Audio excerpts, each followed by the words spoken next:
எடப்பாடி ஜெயிப்பார் நினைக்கிறீங்களா? நிச்சயமா ஜெயிப்பார். திமுக அணி ரொம்ப பலமா இருக்கு. தேமுதிக அங்க போனதுனாலே அங்க நிறைய கட்சிகளுக்குள்ளார நிறைய சலசலப்பு இதெல்லாம் இருக்கு.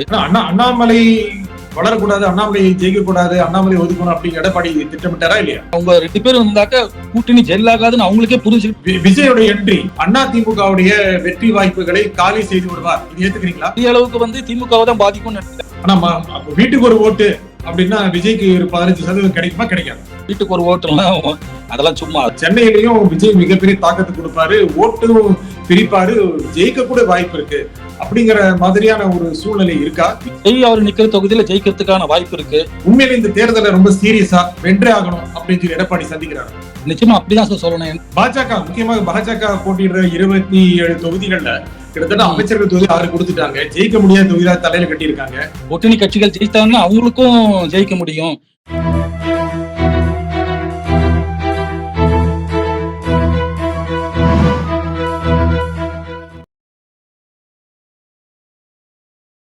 வணக்கம் நண்பர்களே. அதிமுகவுக்கு இது வாழ்வா சாவா தேர்தலா? அதற்கு தகுந்தபடி தேர்தலை சந்திக்கிறதா? கூட்டணிகள் வெல்லுமா? இதை பற்றி பேசுறதுக்காக அரசியல் விமர்சகர் திரு ஜெயராம் சுந்தர் நம்முடன் இணைகிறார். வணக்கம் திரு ஜெயராம் சுந்தர். வணக்கம் சார். அதிமுக இந்த தேர்தலை ஒரு வாழ்வா சாவா அப்படிங்கிற நிலையில தான் சந்திக்குது. இந்த தேர்தல நிறைய கூட்டணி கட்சிகளுக்கு இடங்கள் கொடுக்கப்பட்டிருக்கு. ஆனா அந்த கூட்டணி கட்சிகள் வெல்வதற்கான இடங்கள் கொடுக்கப்படல அப்படின்னு கூட்டணி கட்சிகளுக்குள்ளே ஒரு முணுமுணுப்பு இருக்கு. உண்மையில இந்த தேர்தலை ரொம்ப சீரியஸா வென்றே ஆகணும் அப்படின்னு சொல்லி எடப்பாடி சந்திக்கிறாரு. நிச்சயமா அப்படிதான் சார் சொல்லணும். என்னக்க கூட்டணி கட்சிகளுக்கு கொடுக்கும்போது எப்பயுமே எல்லா தொகுதியிலுமே எளிமையா ஜெயிக்கக்கூடிய தொகுதிகளை தர முடியாது இல்லையா? அது கலந்து கட்டி தான் தர முடியும். அப்படிதான் கொடுத்துருக்காங்கன்னு நம்புறாங்க. அவங்களும் சந்தோஷமா தான் வாங்கிட்டு இருக்காங்க. எல்லாருமே யாருமே வெளிப்படையா இதுவும் குறையோ இதுவோ சொல்லி நம்ம பார்க்கலையே. அதனால எல்லாரும் மகிழ்ச்சியாக தான் இருக்காங்கன்னு நினைக்கிறேன். ஒற்றுமையாகத்தான் போட்டிடுவாங்கன்னு நினைக்கிறேன் சார்.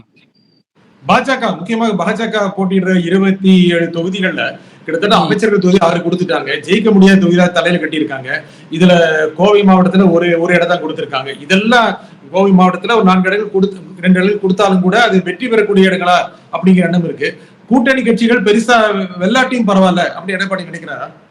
அப்படி நினைச்சாக்கே இப்படிமே ஒரு கூட்டணி தலைமை தாங்க முடியாது இல்லையா? கூட்டணி கட்சிகள் ஜெயித்தாங்கன்னா அவங்களுக்கும் ஜெயிக்க முடியும். அது இல்லாம அமைச்சர்கள் தொகுதி இந்த தொகுதி அப்படியெல்லாம் கிடையாது. ஏன்னா அமைச்சர்கள் தொகுதி எவ்வளவு தேர்தல்கள்ல எவ்வளவு அமைச்சர்கள் தோத்துருக்காங்க. இது 2011லயும் பார்த்திருப்போம், நம்ம 2020லயும் பார்த்திருப்போம், நம்ம 2021லயும். ஸோ அதனால அமைச்சர்கள் தொகுதினாக்க வெல்ல முடியாத தொகுதிகள்லாம் அப்படிலாம் ஒன்றும் கிடையாது. அதுவும் இல்லாம நான் கேள்விப்பட்டு இவங்களே இப்ப கோயம்புத்தூர்ல தொகுதி மாத்தி அவங்களே கேட்டாங்கன்னு சொல்லி கேள்விப்பட்டேன். இதே மாதிரி பாஜக தலைவர் நயினார் நாகேந்திரன் தொகுதி மாறி போட்டியிடும் அவரே விரும்புறாருன்னு சொல்லி கேள்விப்பட்டோம் நம்ம. ஸோ அவங்களுக்கு விருப்பப்பட்டு அவங்களுக்கு இது பண்ணிதான் இடஒதுக்கீடு கொடுக்கப்பட்டிருக்கு சார். தொகுதி ஒதுக்கீடு கொடுக்கப்பட்டிருக்கு. ஆனா இந்த தேர்தல எடப்பாடி ஜெயிப்பார் நினைக்கிறீங்களா? நிச்சயமா ஜெயிப்பார். ஏன்னா போன தடவையே பெருசாலாம் தோக்கல. ஆஃப்டர் 10 வருஷம் ஆன்டி இன்கம்பன்சி கழிச்சு கூட அவங்க பெரிய அளவுலாம் தோக்கல. ஒரு சலிப்பு மக்கள் மத்தியில் இருந்தது. சரி, இன்னொருத்தருக்கு வாய்ப்பு கொடுத்து பார்த்தாங்க. இந்த ஆட்சி அந்த அளவுக்கு ஒன்றும் பெருசா ஒன்னும் சாதனைகள் நடக்கலன்னும் போது தானாவே அந்த ஆன்டி இன்கம்பன்சி உள்ள வந்துடும்.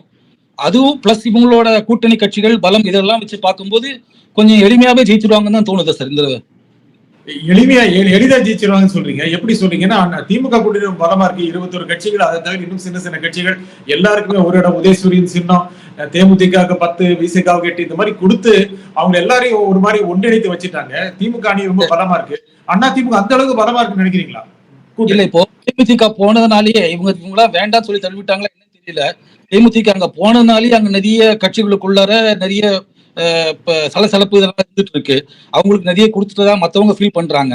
ஒன்னொன்னு பாத்தீங்கன்னாக்க நேற்று கூட விசிகா தலைவர் மக்கள் நீதி மையத்தை உள்ள சேர்த்துக்கணும்னு அவர் நேற்றுக்கு முந்தாந்திக்கு எழுதியிருக்காரு கடிதம். இது மாதிரிலாம் 2024 யாரும் அது மாதிரிலாம் ஒன்னும் சொல்லல. ஏன்னா அப்பயும் மக்கள் நீதி மையத்துக்கு எதுவும் இடங்கள் கொடுக்கல. அப்ப சொல்லல. இப்ப சொல்றாங்கன்னா என்ன அர்த்தம்னா அவங்களுக்குள்ள ஏதோ ஒரு அதிருப்தி இருக்குன்னு தான் தெரியுது. அவங்க வெளிப்படையா சொல்லாட்டாலும் இந்த நிச்சயமா இந்த அதிருப்தி இருக்கு. ஏன்னா அவங்களே சொல்றாங்க கொடுக்கப்பட்ட தொகுதி எங்களுக்கு விருப்பம். இதுல நேற்று கூட மதிமுகவோட அவைத்தலைவர் வெளியில சொன்னாரு, எங்களுக்கு இந்த தொகுதி உடன்பாடு இல்லை, ஆனாலும் நாங்க கூட்டணி இதுக்காக நான் ஏத்துக்கிறோம் சொல்லிட்டு இருக்காங்க அவங்க எல்லாருமே. அங்க ஒரு கோஹசிவான ஒரு கூட்டணி இல்ல, உள்ளுக்குள்ள நிறைய ரம்பிளிங்ஸ் இருக்கு. இவங்க இங்க அது மாதிரி இல்ல, கோஹசிவா இருக்கு. ஏற்கனவே பிரச்சாரத்தையே ஆரம்பிச்சுட்டாங்க. அதனால இவங்க கண்டிப்பா முன்கை எடுப்பாங்க சார். அண்ணாமலைக்கு இடம் கொடுக்கல கோவை பகுதியில, அவருக்கு வேண்டிய இடங்கள் கொடுக்கல, இதனால அவருடைய தொண்டர்கள் வேலை செய்ய மாட்டாங்க, அவருக்கு விசுவாசமானவர்கள் வேலை செய்ய மாட்டாங்க, பாஜக விட்டு விலகி போறாங்க, மாற்று கட்சிக்கு ஓட்டு போட போறாங்க, இதெல்லாம் ஏத்துக்கிறீங்களா? இன்னைக்கு கூட பேப்பர்ல நியூஸ் படிச்சோம். என்னன்னாக்க வேற தொகுதி கேட்க போறாங்க போல இருக்கு பாஜக. தொகுதி மாற்றி கேட்கறதுக்காக இந்தியன் எக்ஸ்பிரஸ்ல படிச்சிருந்தேன். அந்த மாதிரி நடக்கலாம். இல்லாட்டி அவங்க அவங்க அவங்க கட்சி அவங்க தான் முடிவெடுக்கணும் இல்லையா? கூட்டணி கட்சி வந்து அதிமுக ஒன்றும் பெருசா சொல்ல முடியாது இல்ல. அவங்க தலைவர்ல இருந்து எல்லாம் ஏத்துக்கிட்டு தான் இந்த தொகுதி வாங்கி போயிருக்காங்க. தனிப்பட்ட ஒரு நபருக்காக இவங்க மாத்த முடியாது இல்ல. சப்போஸ் அப்படி கேட்டாங்கன்னா கண்டிப்பா இது பண்ணுவாங்க. அண்ணாமலை வளரக்கூடாது, அண்ணாமலை ஜெயிக்க கூடாது, அண்ணாமலை ஒதுக்கணும் அப்படிங்கிற எடப்பாடி திட்டமிட்டாரா இல்லையா? அது சொல்ல முடியுமா சார்? அதெல்லாம் நம்ம உட்காந்துக்கிட்டு, ஏன்னா அவங்க 2 பேரும் இருந்தாக்க கூட்டணி ஜெல் ஆகாதுன்னு அவங்களுக்கே புரிஞ்சுக்கிட்டு தானே இவர் அண்ணாமலை மாத்தினாங்க. அவங்க பாஜகவோட மத்திய தலைமை முடிவெடுத்து தானே அண்ணாமலையை மாத்தினாங்க. இவங்க ஒன்னும் சொல்லல இல்லையா? விஜயோட என்ட்ரி, விஜய் வருவது யாரோட ஓட்டு அதிகம் வாங்குவாரு? ஏன்னா திமுக ஓட்டையும் வாங்குவாரு, அண்ணா திமுக ஓட்டையும் வாங்குவாரு. அவருடைய என்ட்ரி அவர் 5 10 எத்தனை வாங்கினாலும் அண்ணா திமுகவுடைய வெற்றி வாய்ப்புகளை காலி செய்து விடுவார். இது ஏத்துக்கிறீங்களா? இல்ல, அப்படி நடக்காது. ஒருத்தரோட வெற்றி மட்டும் ஒருத்தர் காலி பண்ண முடியாது.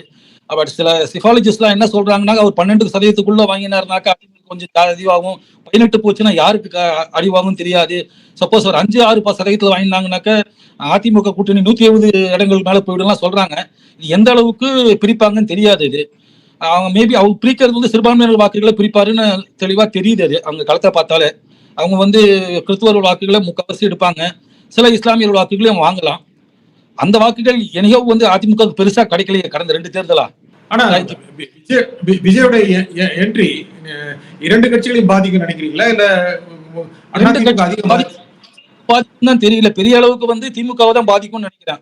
ஏன்னா ஒரு பாஜக எதிர்ப்பு அது வந்து இவர் கட்டிட்டு இருக்காங்க. இவங்க இவ்வளவு அழுத்தம் கொடுத்த பிறகும் அவர் பாஜக கூட கூட்டணி போலன்னும் போது அவருக்கு ஒரு இமேஜ் ஒரு பில்டப் ஆகுது.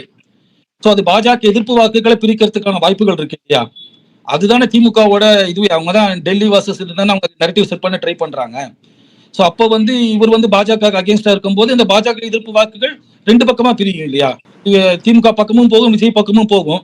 சோ பாஜக எதிர்ப்பு வாக்கு பிரியும். அப்புறம் சிறுபான்மையினர் வாக்குகள் அவர் பக்கம் போகணும் போது இது திமுக தான் அதிகப்படியான சேதாரம் வரும். அதனாலதான் நீங்களே பாத்தீங்கன்னா சோசியல் மீடியால இருந்து எல்லாருமே வந்து விஜயை தான் வந்து ரொம்ப தீவிரமா தாக்கிக்கிட்டு இருப்பாங்க. சில இணைய உடன்பிறப்புகள் எல்லாம் அவர் அந்த அளவுக்கு ரத்தங்கள் எதுவும் தாக்குற மாதிரி பெருசா தெரியல. ஓட்டு பெரிதாலும் கூட எதிர்கட்சி வாக்குகள் நிறைய பெரியதுனால திமுக எதிர்கட்சி வாக்கு பெரியதுனால திமுக ரொம்ப சாதாரண ரொம்ப ஈஸியா வின் பண்ணிரும். திமுக அணி ரொம்ப சாதாரண 140 இடம் தாண்டிரும் அப்படின்னு நினைக்கிறீங்களா நீங்க? இப்போ 2001 அதிமுக ஆட்சி இருந்துச்சு. அப்போ விஜயகாந்த் 2006 முதல்ல நின்றாரு. அப்போ வந்து திமுக அதாவது ஆட்சிக்கு எதிரான வாக்குகளை பிரிப்பாருனாக்க அப்ப 2006 வந்து திருப்பி அதிமுக தானே வந்திருக்கணும், வரலையே. அவர் ஒரு 7-8% ஓட்டு வாங்கியிருந்தா கூட எதிர்கட்சி தானே ஆட்சிக்கு வந்தது. அப்போ புதுசா ஒரு பிளேயர் வந்து எதிர்ப்பு வாக்குகளை பிரித்தா கூட அது மாதிரி ஒரேடியா இவங்க தான் தொடருவாங்கன்னு சொல்ல முடியாது இல்லையா? மக்கள் நல கூட்டணி வந்துன்னா அவங்க வாங்கின சதவீதம் ரொம்ப கம்மி தானே. அதனால தானே அப்போ அதிமுக கண்டினியூ ஆக முடிஞ்சது. அவர் அதை விட ஜாஸ்தி வாங்குவார்னு நினைக்கிறேன். விஜய் மக்கள் நல கூட்டணி கூட ஜாஸ்தி வாங்குவாரு. ஆனா எவ்வளவு வாங்குவாருன்னு தெரியல. ஆனா அவர் வாங்குறது பெரும்பாலான வாக்குகள் வந்து திமுக வாக்குகளா தான் இருக்கிறதுக்கான சாத்தியங்கள் இருக்கு. விஜய் ஒரு 30-40 சீட்டு ஜெயிச்சு மிகப்பெரிய சக்தியா மாறுவாரு, இல்ல ஒரு 80-90 சீட்டு ஜெயிச்சு ஆட்சிக்கு வர்ற அளவுக்கு சக்தியா மாறுவாரு, இது சாத்தியமா? அது ரொம்ப கஷ்டம்னு நினைக்கிறேன் சார். எனக்கு சிரஞ்சீவிக்கு ஈக்குவலான ஒரு நடிகர்னு சொல்லலாம் தமிழ்நாட்டுல. அங்க ஆந்திரால ஒரு சிரஞ்சீவி வந்து அதே வயசுல இவரு என்ட்ரு ஆயிருக்காருன்னு நினைக்கிறேன். அவரு இந்த சட்டமன்றத்துல 18% வாக்கு வாங்கினாரு நான் படிச்சேன். ஆனா ரொம்ப தீவிரமா ஒரு பிரச்சாரம் எல்லாம் பண்ணாரு. இவருக்கு வந்து அது ஆரம்பிச்ச உடனே இந்த கரூர்னாலே ரொம்ப பின்தங்கிட்டாரு. அப்புறம் பெருசா ஒரு 15 நாளைக்கு ஒரு 10 நாளைக்கு ஒரு வெளியில வராது. பெருசா ஒண்ணு சந்திக்கிறது இல்லை. தேர்தல் அவரே எந்த அளவுக்கு தீவிரமா எடுத்து பார்க்க தெரியல. அவரோட ரசிகர்கள் அவருக்கு வாக்களிக்கலாம். ஆனா அதை தாண்டி பெரிய லெவல்ல அவருக்கு ஒரு இது கொண்டு வருவாருன்னு நினைக்கல சார் நான். ஆனா வீட்டுக்கு ஒரு ஓட்டு அப்படின்னா விஜய்க்கு ஒரு 15% கிடைக்குமா கிடைக்காது? அப்படிலாம் விழாது சார். அது மாதிரிலாம் வீட்டுக்கு ஒரு ஓட்டுலாம் அதெல்லாம் சும்மா அது ரசிகர்கள் இருப்பாங்க. ஆனா அவங்க எல்லாம் எல்லாருமே வந்து அவர் ரொம்ப சின்ன வயசு ரசிகர்கள் வேணா அவருக்கு ஓட்டு போடுவாங்க சார். அதை தவிர கொஞ்சம் ஏன்னா ஏற்கனவே அவங்கள திமுக பிரிஞ்சிருப்பாங்க இல்லையா? அவங்க எல்லாம் ஒரு நடிகருக்காக மாத்திலாம் ஓட்டு போட மாட்டாங்க. அது திமுக திமுக விழும், அதிமுக ஒரு அதிமுக விழும். சில சின்ன வயசு ரசிகர்கள் கண்டிப்பா விஜய்க்கு போடுவாங்க. அவரோட டைஹார்ட் ஃபேன்ஸ் இருக்காங்க இல்லைங்களா? அண்ணனுக்கு வரணும்னு சொல்லிட்டு போடுறவங்க இருப்பாங்க, அவங்க போடுவாங்க. அதனால ரொம்ப பெரிய சதவீதம் இருக்காதுன்னு நினைக்கிறேன். சின்ன வயசு ரசிகர்கள்னா கிட்டத்தட்ட 30 ஆண்டுகளா திரையில இருக்காரு. அப்போ 20 வயசுல விஜய் பார்த்தவங்களே இப்ப 50 வயசு ஆயிருக்கும். அவங்களும் விஜயோட ரசிகர்களா இருப்பாங்க.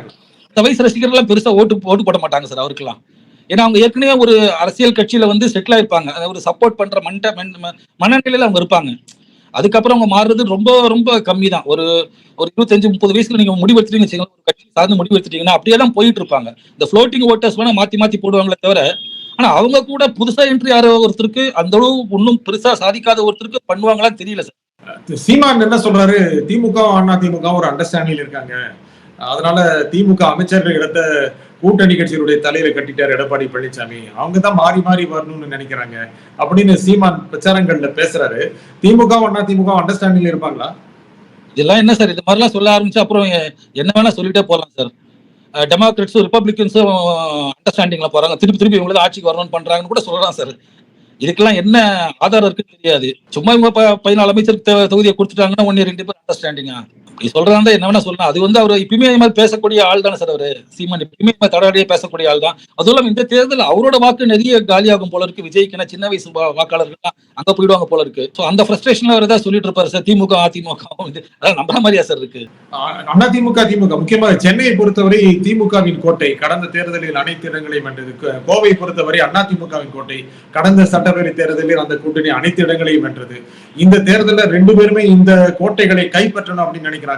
சென்னை பொறுத்தவரை அதிமுக அத்தனை தொகுதியில் போட்டியிடுது. பெரம்பூரை மட்டுமே பாமக கொடுத்திருக்கு, மயிலாப்பூரை பாஜக கொடுத்திருக்கு. இதை மீறி அதிமுக சென்னையில திமுகவுடைய அடித்தளத்தை அசைத்து பார்க்க முடியுமா? முடியும். இப்ப அம்பத்தூர் கூட வந்து பாமக கொடுத்திருக்காங்க. அம்பத்தூர்ல முன்னாள் நகராட்சி மன்ற தலைவர் வந்து சேகர்னு ஒருத்தர் இருக்காரு. அவர் பாமக சேர்ந்தவர். அவர் வந்து இங்க அம்பத்தூர் மக்களுக்கு மத்தியில நல்ல அறிமுகமானவர், செல்வாக்கானவர். அவங்க சமூக வாக்குகள் வேற நிறைய உண்டு அம்பத்தூர்ல. அதுவும் சென்னையில் தான் வரும்னு நினைக்கிறேன். அது அம்பத்தூர் தொகுதியும் அதுவும் அவங்களுக்கு இதான். போன தடவை சத்யா வந்து டி நகர்ல பாத்தீங்கன்னா மிக குறைந்த வாக்கு வித்தியாசம் தான் தோத்தாரு. அவரு 100 வாக்கோ என்னதான் தோத்தாரு.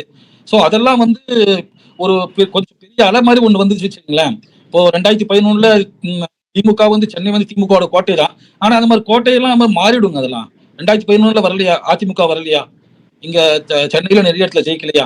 ஆனா அப்கோர்ஸ் போன தடவை இவங்க தான் முழுக்க ஜெயிச்சாங்க. ஆனா இந்த தடவை அது மாறும் நம்பிக்கை இருக்கு சார். சென்னைய விஜய் ஒரு பெரிய தாக்கத்தை ஏற்படுத்துவாரு. பெரம்பூர்ல நிக்க போறாரு, வில்லிவாக்கத்துல ஆதவர்ஜுனா, டி நகர்ல புஷி ஆனந்த். சென்னையிலையும் விஜய் மிகப்பெரிய தாக்கத்தை கொடுப்பாரு, ஓட்டும் பிரிப்பாரு, ஜெயிக்க கூட வாய்ப்பு இருக்கு. அப்படிங்கிற மாதிரியான ஒரு சூழ்நிலை இருக்கா? விஜய் பெரம்பூர்ல ஜெயிச்சிருவாரா, இல்ல ஆதவர்ஜுனா, புஷி ஆனந்த் இவங்க எல்லாம் பெரிய தாக்கத்தை ஏற்படுத்தி திமுக அதிமுக ஓட்டு எங்கே போகணுங்கிறத நிர்ணயிப்பாங்களா, அவங்களே ஜெயிச்சிருவாங்களா? இல்ல, இப்போ விஜய் அவர் நிக்கிற தொகுதியில ஜெயிக்கிறதுக்கான வாய்ப்பு இருக்கு. மத்தபடி பொதுமக்களை பொறுத்தவரையும் ஆதவர்ஜுனா எல்லாம் யாருன்னே தெரியாது. நிஜமா யாரா கேட்டாக்க அவங்களை ஆதவர்ஜுனா, புஷி ஆனந்த் யாரும் தெரியாது. அவங்க விஜய் காமிக்கிறதுனால அவங்களுக்கு தெரியும். சென்னை மாதிரி நகரங்கள்ல விஜய்க்கான ஆதரவு கொஞ்சம் அதிகமா இருக்கு அப்படின்றது உண்மைதான். ஆனா அது வந்து வெற்றி கோட்டை தாண்ட அளவுக்கு, ஏன்னா நம்மளோட சிஸ்டம் வந்து ஃபர்ஸ்ட் பாஸ் த போல் சிஸ்டம். அவங்களுக்கு வந்து அந்த அளவுக்கு வாக்குகள் விழுமான்னு தெரியல எனக்கு. மேபி விஜய் ஜெயிக்கலாம், ஜெயிக்கிறதுக்கான அது கூட சந்தேகம் தான். ஜெயிக்கிறதுக்கான வாய்ப்பு இருக்கு தனிப்பட்ட முறையில் அவர் தலைவர்ன்ற முறையில. ஆனா மத்தவங்க எல்லாம் ஜெயிக்கிறதுக்கான வாய்ப்பு இல்லை சார். தமிழ்நாடு சென்னையில முக்கியமா அது வாய்ப்பு எல்லாம் கிடையாது சார். தமிழ்நாட்டுல மற்ற இடங்கள்ல விஜய்க்கு வாய்ப்பு இருக்கா? நகர்ப்புறங்கள்ல அவருக்கு கொஞ்சம் செல்வாக்கு இருக்குன்னு அந்த சர்வே எல்லாம் சொல்லுது. ஆனா அந்த சர்வே எல்லாம் கூட எந்த அளவுக்கு நம்புறதுன்னு தெரியல. ஏன்னா ஒவ்வொருத்தரும் ஒவ்வொரு நம்பர் கொடுக்குறாங்க. 25ன்றாங்க, 15ன்றாங்க, 40ன்றாங்க. அந்த அளவுக்கு எல்லாம் இருக்கிறதுக்கான வாய்ப்பு ரொம்ப கம்மி தான். அவர் வந்து ஒரு அதிகபட்சமா ஒரு 7-8% வாங்கி ஒரு ஸ்பாய்லரா வேணா இருப்பாருன்னு நினைக்கிறேன் நான். அந்தந்த தொகுதியில வெற்றி பெறக்கூடிய வேட்பாளருக்கும் தோற்ற வேட்பாளருக்கும் இருக்கிற வாக்குகளை விட இவர் கொஞ்சம் அதிகம் வாங்கலாம். அதிகபட்சமா ஸ்பாய்லரா இருப்பாரு. அதை வச்சுட்டு அடுத்த தேர்தலில் யாருடைய கூட்டணி வைக்கிறதுக்கான முயற்சி எடுக்கலாம் அவர் அப்படிதான் நினைக்கிறேன். ஸ்பாய்லரா இருப்பாருன்னா 2 கட்சிகளையும் ஸ்பாயில் பண்ணிடுவாரு. ஒரு இடத்துல திமுகவை, ஒரு இடத்துல அதிமுகவை ஸ்பாயில் பண்ணிடுவாரு. ஆமா, அப்படிதான் பண்ணுவார். ஆனா அதிகபட்சம் ஸ்பாயில் பண்றது திமுகவா தான் இருக்கும். ஏன்னா நீங்களே சொன்னீங்களே, சென்னை மாதிரி நகரங்கள்ல வந்து திமுக செல்வாக்கு ஜாஸ்தி. அங்கதான் வந்து விஜயோட செல்வாக்கும் இருக்கு. இப்போ சென்னையில பாத்தீங்கன்னா நிறைய சர்வே சொல்லிருக்கு, இங்க வந்து அவர்களுக்கு வாக்கு ஜாஸ்தின்ட்டு. அப்ப இருக்கும்போது இது திமுகவோட வாக்கு தானே அது பிரிக்கும். அதிமுக வாக்கு அப்படியே தான் இருக்கும் அது. சோ அந்த ஸ்பிளிட் ஆகும்போது அதிமுக ஜெயிக்கிறதுக்கான வாய்ப்புகள் இன்னும் கொஞ்சம் அதிகமா இருக்கும். 2 கட்சிகளுடைய ஓட்டுகளையும் விஜய் பிரிப்பார் அப்படின்னா 2 கட்சிகளுமே அதிமுக திமுக பெரும்பான்மை பெறாத வகையில் விஜயுடைய வாக்கு செஞ்சிருமா? 2 பேருமே மெஜாரிட்டி பெறாத மாதிரியான நிலைமை வர வாய்ப்பு இருக்கா? அது மாதிரி இப்போ தமிழ்நாட்டுல வந்து இதுக்கு முன்னாடி நடந்ததே இல்லையே. அது மாதிரி 2006 தவிர்த்து பாத்தீங்கன்னாக்க 2006 கூட ஏன்னா திமுக ரொம்ப கம்மியான தொகுதிகளில் போட்டியிட்டது. 129 130 தொகுதி தான் போட்டியிட்டது. அதுக்கு முன்னாடி நடந்தது மாதிரி வாய்ப்பே இல்லை. 2001 கூட இப்போ அதிமுக வந்து வெறும் 142 தொகுதி தான் போட்டியிட்டாங்க. அதுல வந்து 132 தொகுதி அறுதி பெரும்பான்மை தான் வாங்கினாங்க. இந்த 2006 தேர்தல் தள்ளி பார்த்தா அப்பயும் இவங்க ரொம்ப கம்மியா போட்டியிட்டதுனால மட்டும்தான்.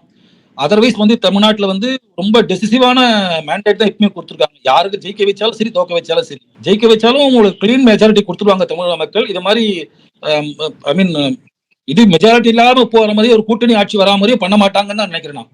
ஆனா அதிமுக கூட்டணி பொறுத்தவரை தேசிய ஜனநாயக கூட்டணி அமித்ஷாவோ திரு மோடியோ இங்க தேசிய ஜனநாயக கூட்டணி ஆட்சிக்கு வரும் அப்படின்னு சொல்றாங்க. நிச்சயமாக ஒரு கூட்டணி ஆட்சிக்கான விருப்பத்தை தான் அவங்க ரொம்ப உறுதியா காமிக்கிறாங்க. அதிமுக பெரும்பான்மை பெற வேண்டும், பெரும்பான்மை பெறாமல் போகிற பட்சத்தில் கூட்டணி அமைத்து விட வேண்டும். இதுக்கான சூழ்நிலை இருக்கா இல்லையா? இல்ல அவங்க தேசிய தலைவர்கள் தேசிய ஜனநாயக கூட்டணி தான் சொல்லுவாங்க. இப்ப பாத்தீங்கன்னாக்க இப்போ காங்கிரஸ் வந்து சொல்லும் போது என்ன சொல்றாங்க, இந்தியா கூட்டணி தான் சொல்றாங்க. ஏன் சிபிஎம்ஏ வந்து நேற்று பாண்டிச்சேரியில கூட இந்தியா கூட்டணி இங்க சரியா வரல தான் சொல்றாங்க. அவங்க கூட்டணின்னு சொல்லுவாங்க, இவங்க அதிமுக கூட்டணின்னு சொல்லுவாங்க. அப்படிதான் நம்ம பாத்துக்கணும். ஆனா அதே மாதிரி இங்க கூட்டணி ஆட்சி எல்லாம் கிடையாது. நீங்க பாஜகவோட மாநில தலைவரே சொல்லிட்டாரு, அதிமுக தான் பெரும்பான்மை, அவங்க தான் தனித்த ஆட்சி வருவோம்னு அவர் சொல்லிட்டாரு. இதை அவங்க வந்து பேசும்போது சொல்லன்றது ஒரு பெரிய இது கிடையாது. இப்போ இந்த காங்கிரஸோட தேசிய தலைமை ஏன் செல்வ பெருந்தகை சொல்லும் போது கூட இந்தியா கூட்டணி தான் அவர் சொல்றாரு. அவரு இவங்கதான் முற்போக்கு மத சார்பற்ற கூட்டணி இவங்க தான் சொல்றாங்க, திமுக ஆட்கள் தான் சொல்றாங்க. அவங்க சொல்றது இல்லையே. அதே மாதிரி பாஜக சொல்றது தேசிய ஜனநாயக கூட்டணி சொல்லிப்பாங்க. ஆனா அவங்களும் ரொம்ப தெளிவா சொல்றாங்க, தேசிய ஜனநாயக கூட்டணியோட தலைமை அதிமுக தமிழ்நாட்டில் அப்படின்னு தான் சொல்றாங்க. அதெல்லாம் ரொம்ப வருஷமா இருக்க கூட்டணி தேசிய ஜனநாயக கூட்டணி. அது வாஜ்பாய் காலத்துல இருக்கு. அதனால அந்த பேரை அவங்க சொல்லிட்டு இருக்காங்க. அப்படிதான் அதுக்கு மேல அது ஒரு முக்கியத்துவம் எதுவும் இருக்குன்னு நினைக்கல நான். சரி, இந்த நிகழ்ச்சியில் உங்க கருத்துக்களை குறிப்பாக திரு ஜெயராம் சுந்தர் மிக்க நன்றி. நன்றி சார், ரொம்ப நன்றி. மீண்டும் ஒரு நிகழ்ச்சி சந்திப்போம். நன்றி, வணக்கம்.